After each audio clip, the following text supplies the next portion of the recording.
ಗಂಡ ಇದಿಕ್ಕೋಬೇಕಾ? ಓ, ನೀರು ತುಂಬಾ ಇದೆ. ಇಕ್ಕೆನೆ ಇಲ್ಲ ಹಾಕು. ಓ, ಬಳಿದಾಕ ಹೋಗ್ತಾವಳೆ.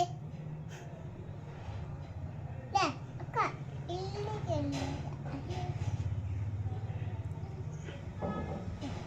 ಇದು ಆಗ್ತದೆ ಆಗ್ತದೆ ಆಗ್ತದೆ.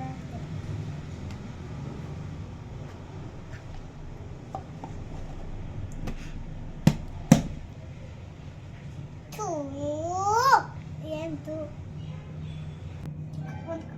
ಮೂರೇ ಮೂರು ಕೈ ಹಿಂಗೆ ಎತ್ಕೊಂಡು ಹಿಂಗೆ ಎತ್ಕೊಳ್ಳೋದು ಅಷ್ಟೇ. ಮಮ್ಮ ಇವಳಿಗೆ ಹಚ್ಚಾಕ್ ಗೊತ್ತಿಲ್ಲ, ಇದನ್ನ ನಾನು ಹಚ್ಕೊಳ್ತೀನಿ ಅವಳಕ್ಕೆ. ಇವತ್ತು ಇವಾಗ